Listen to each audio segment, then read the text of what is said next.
270 Recumbent bike, all out of its box, all the parts laid out, and it was a little daunting seeing that box full of parts, but actually once you get it laid out, it doesn't look like it's that many parts to put together. And so I'm going to be capturing some clips of the various assembly steps. So as you can see, the first step in assembly is going to be to attach the feet or the bars to the bottom of the main body, which comes all assembled. The body is already assembled, and we'll attach those bars as step one. Okay, so as you can see, there are two main, what we'll call feet. One has like what looks like a handlebar on it. That one actually goes towards the back of the bike, which is, if you look at them, that's the side that it's standing up and down on right now. It's going to go on the back. And this one right here, the one with no handlebar, will go towards the front of the bike where the pedals are. So you'll see the feet actually come with the hardware, the screw and nuts, lock nut and washer already on. These are there, although it does come with the screw pack. These screws are already there. I've taken this one out. When you put it in, you will put this onto the bike, which will sit on top here, and this screw, just as they have it assembled, with locking washer and then washer, will go, if this my thumb is the bike, is going to go through all of it, just like that. And that will be the same with the rear as well. So this is the front. These can be taken out just with your fingers. You can just leave them on there just like that, just as they come off. Set them to the side. And there's really, okay, so this is the rear. And they're going to want the Schwinn logo to be able to be seen, so I've got it laid out here exactly how it's going to go on. The Schwinn logo will be facing backwards, and also so that when you move the bike, you can lift up on this bar to lift the bike up. Same assembly as the front. Set it on there like that.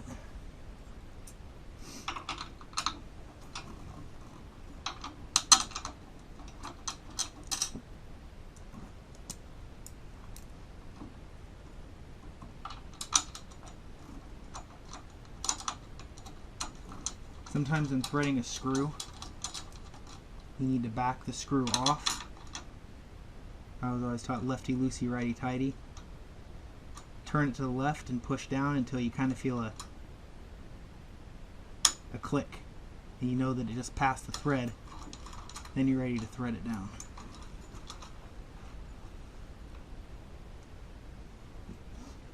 And I'm going to tighten these down the rest of it with an Allen wrench.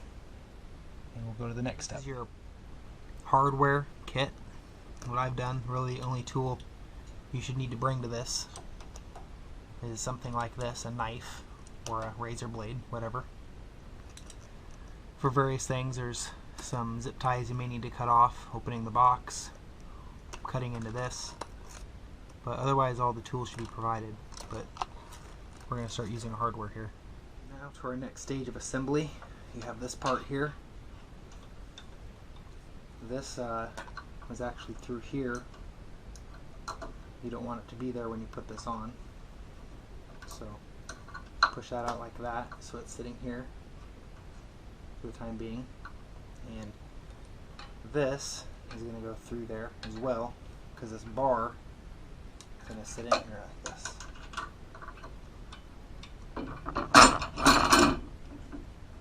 So you thread that through the hole, and then these two will connect. Just like that. I'm going to get the hardware and we'll connect this here and this here using the appropriate hardware. And it's going to go on just like that. Okay, so as you can see, I've got it sitting on there now. I've actually put one screw in up here so that it stays on here. That's what I would recommend doing, is just getting on there to hold it. And I've got to put the rest of them on. This is going to take 4, and this is a different screw. As shown in the instructions, the different size screw. The one part that was a little confusing, I wasn't sure, I had to make sure of, is you're going to be screwing in, putting the screw in this way. So you want this bar on this side. So as you can see, and which will be included in the instructions that come with your bike, the next step here is going to be attaching the seat and the back to the seat.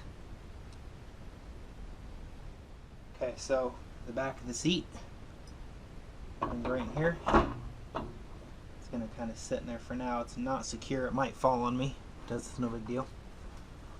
And then the bottom of the seat, here you can see those. There's holes where the screws are going to go and whatnot.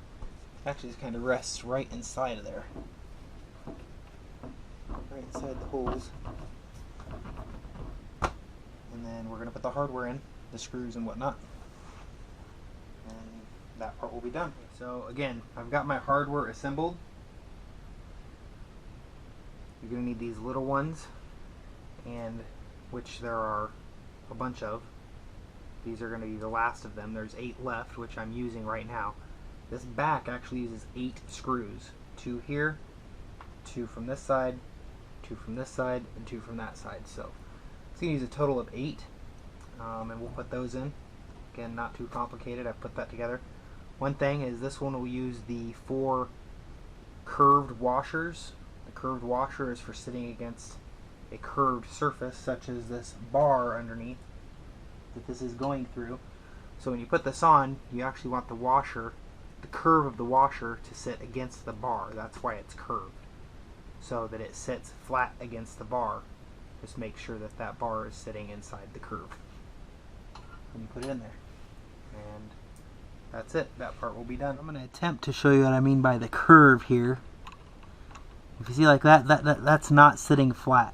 See how there's a gap there? That's not how you want to put this washer on. It's designed, you want to turn a little bit, so there, now it's sitting flat because the concaved part of the washer is sitting up against the rounded part of that pipe there. And then we'll of course tighten it down. We need to, it's a little tricky, but it naturally will kind of, once it gets to a point, now it won't move, just like that. Then it's just a matter of tightening it down the rest of the way. Assembling the back of the seat goes pretty straightforward. I would start by putting the outside screws in first, just to hold it there in place. And then once it's not going anywhere, these inside ones are going to be a little trickier because your seat's in your way a little bit, but now that it's stabilized, it'll be much easier. There you have it. There's 4 there and 4 there, total of 8. That was actually the most laborious part of this whole thing so far. The ones on the inside especially are a little tricky. So like I said before, I would definitely recommend putting the outside ones on first, kind of loosely, because you want it to have a little wiggle so that you don't have any trouble getting your inside ones in. And then put the inside ones in good and tight, and then finish up by tightening your outside ones down the rest of the way. So the next 2 steps here are pretty basic. It's got this little cover here that appears to be toolless. It must clip on there on this little lumbar area between the back and the bottom of the seat. It's going to sound just like it shows in the picture. And the next part is going to be to screw this little adjuster handle on. It looks like it must just screw right in there onto the receiver end. So that part looks like it's going to either screw over or into that. I'm not sure which at this point, but pretty straightforward. This part, yeah, it's going to pressure fit over the bar right here. The bar will sit into that. You want this part with the little U in it. You actually want that in the back. And this part in the front. I'm just going to clip on there. These wires here should be clipped together at this point. Okay, and I'd kind of lay them to the side like this, so that when this covers it, you want that to be inside the enclosure, covered up. You don't want it sticking out the back or anything like that. But I put it in there where it can't come unplugged, and just simply push that down. That's it. So again, pretty straightforward. Here's the bar for making the seat adjustment. Just screw it right in there.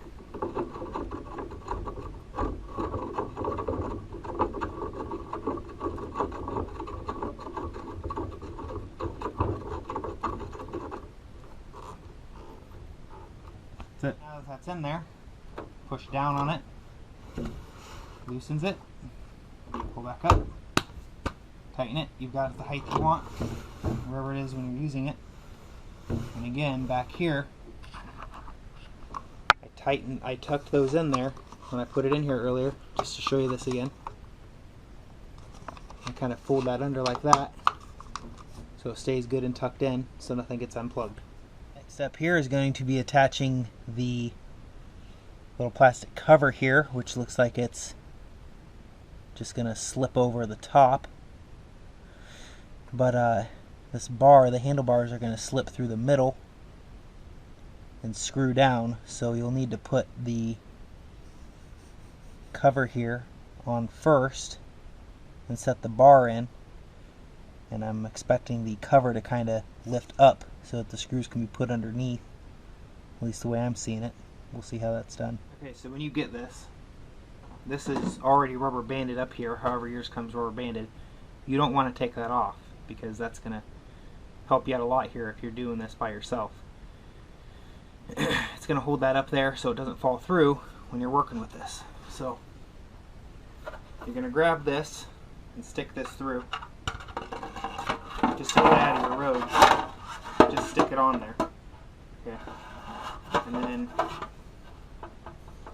these little cords are going to connect. This one's pretty straightforward, pretty basic. This is a little trickier. You'll see that it's got a little knob there, and this has got a notch hole. So that's how it goes together, just like that.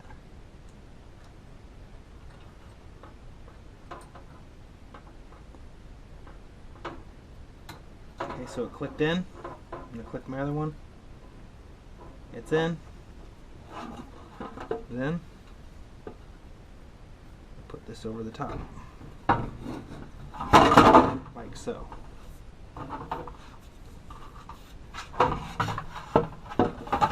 Now you'll need this out of the road, because again, there's going to be a screw that goes through here to hold that in place, and then up top your screen will mount. So I'll pick back up here in a minute. Okay, so in assembling this part, there's going to be one here, one there, and there's going to be two on the back side here. Once those are in,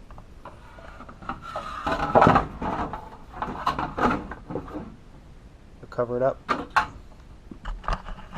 It's just going to push on there, like so. I'll go ahead and show you this. I already got one in there to stabilize it. Got my part already together. Again, these are curved again, so you want to prepare yourself, because it's going to be curved surface it's going against.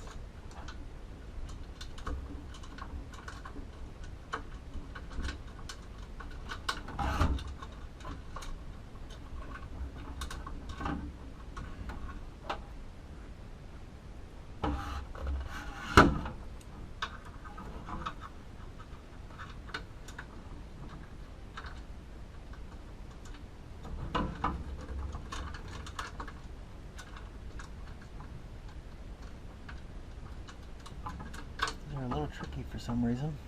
I'm not really sure why they are. I'm going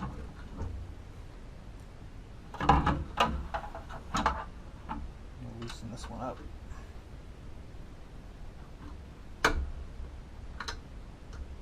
That'll give us some play. There, now we're going in. Not tightened down too much and it wasn't on there flat. Sometimes you need to loosen a bolt so that you can give room for the other ones to go in the way they're supposed to.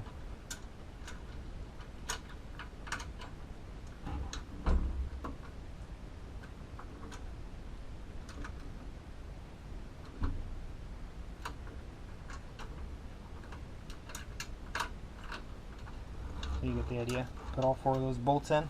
Okay, so the next step here is going to be attaching the interface, the screen, to the bike.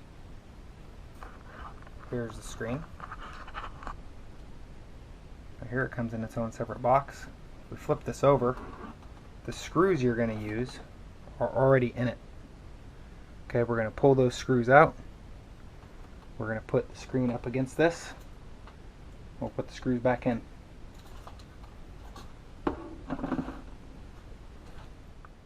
Okay, so I haven't yet pulled these screws, but before you screw it on there,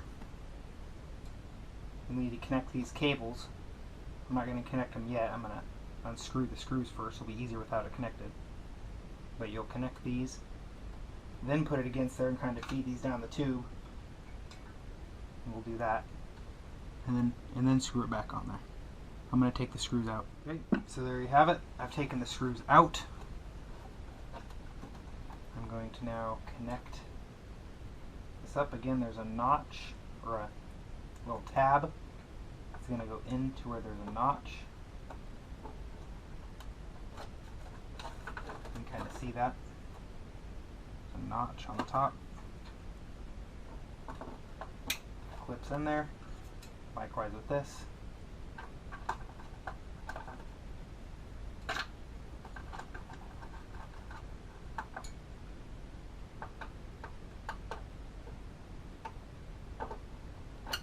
Clipped in. Now you're going to feed these wires down the tube. They need to be out of your road. And you screw this on here.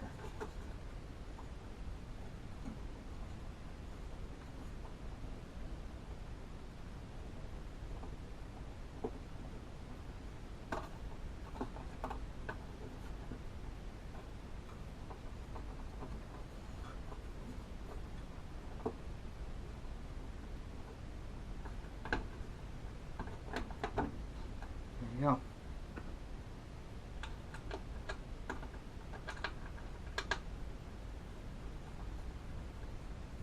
Yeah, here's the first appearance of the Schwinn Multi-Tool 3000, otherwise known as a Phillips screwdriver.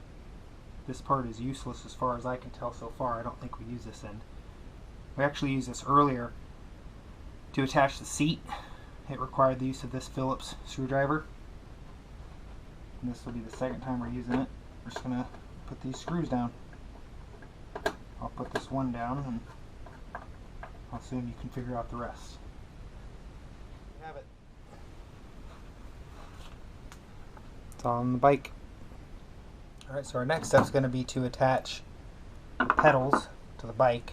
I must repent of my former somewhat mocking tone of the Multi-Tool 3000. We are going to use it. The bigger part here, the biggest one, it looks like. Don't know that the smaller one's going to fit. I'm not sure that any of them are going to fit. That's kind of strange. Okay, I may be taking back my non-mocking. I'm not sure. Maybe it's just supposed to turn on there. Not sure. We'll check that out here in a little bit. But somehow this tool is supposed to be used.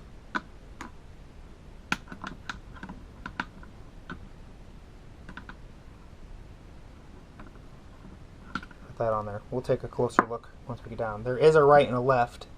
Right. Left. Just like your feet would go on it. Big toe. Small toe. So that's how it's going to go on the bike. There we go. This just screws right in. the bar here is threaded. This is the right foot. And that's just spinning as it's supposed to. So this is where our tool is supposed to come in handy, I believe.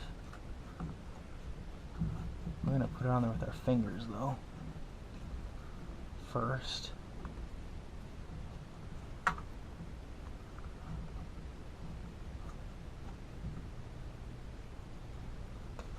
Tricky.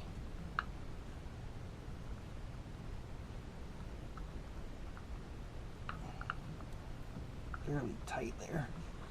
Now this has got to go around here somehow.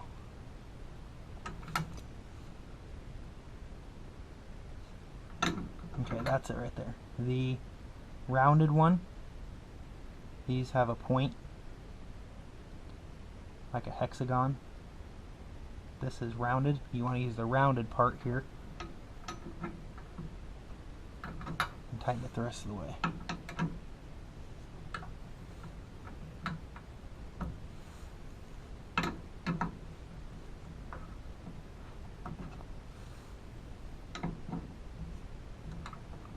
There's quite a bit more spin in it left than I thought. It's not really easy to get too tight with your fingers. But get it the best you can, and then there you go. Now we're getting tight. Okay, so that's on there. Now we will do the other side. And I'm not going to show that, but just repeat the steps for the other side. I show the other side, but I decided to for two reasons.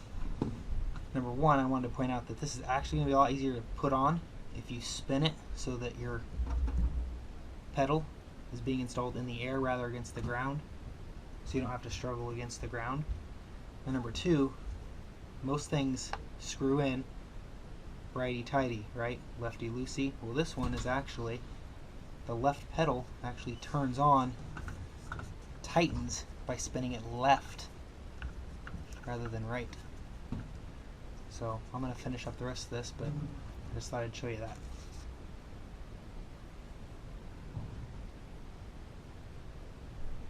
Okay, so the last step here is gonna, well, not quite the last step. The truly last step will be to simply install your foot straps. But we're gonna put this little multi-tray, whatever it is, to hold stuff. Pretty straightforward. I'm not even gonna show the assembly. I mean, you just put the tray on the bar here, put the two remaining screws, your only two screws left at this point. They don't give you any extra screws, so don't lose anything.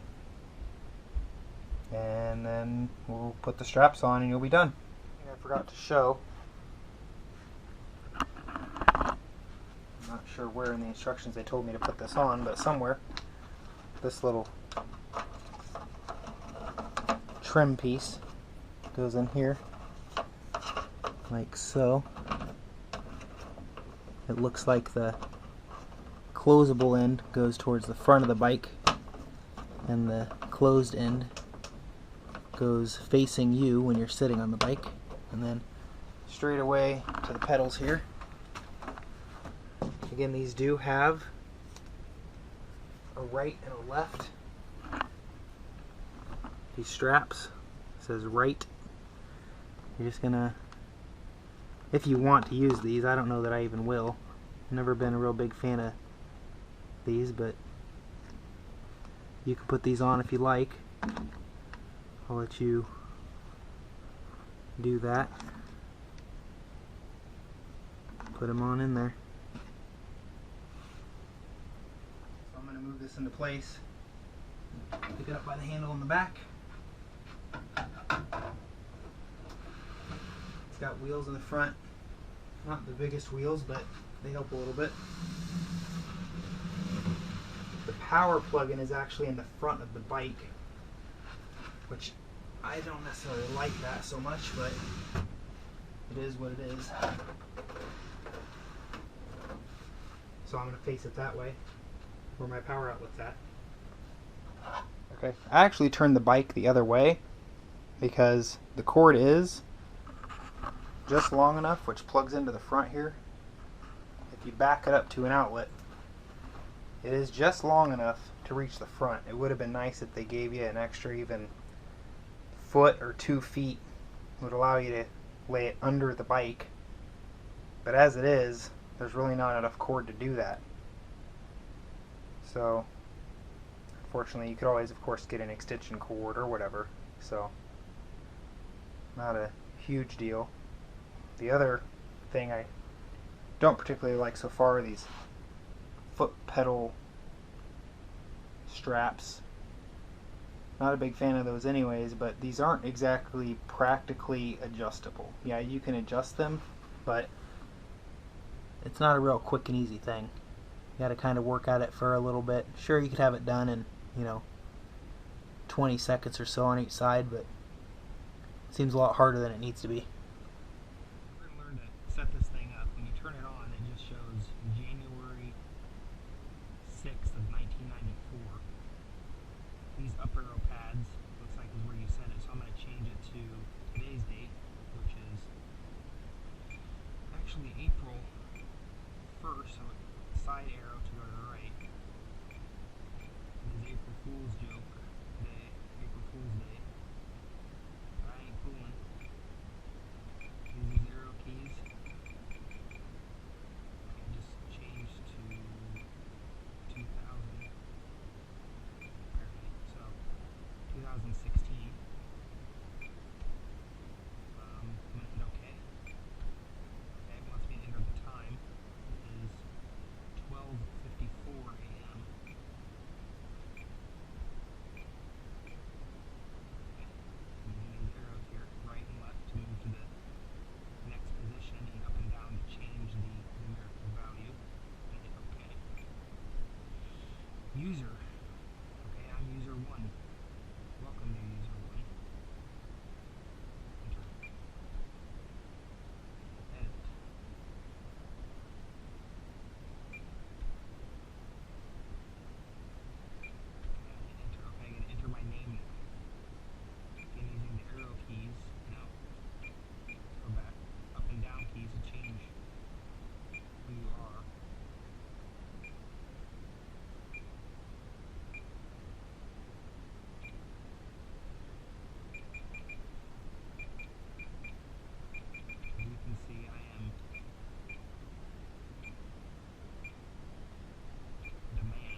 basically, there's lots of different programs. You can go through the programs just by clicking program, and here's your up and down arrows.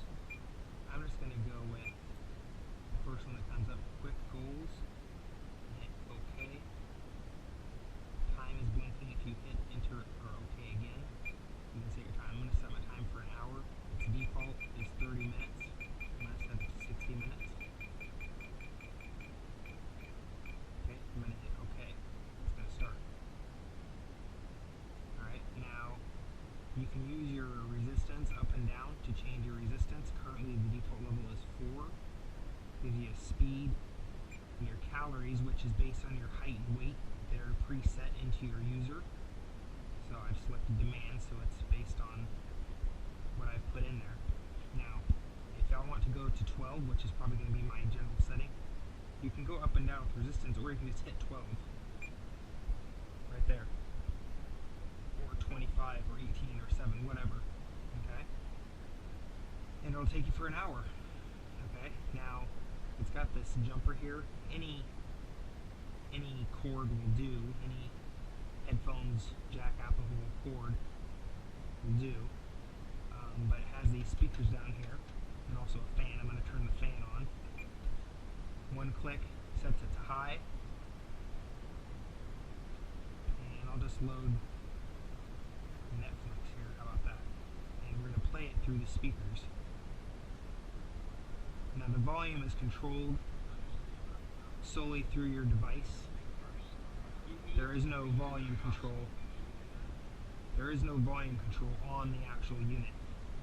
The volume is controlled through your device. So if you don't want to use headphones, these speakers are actually pretty good. And you go.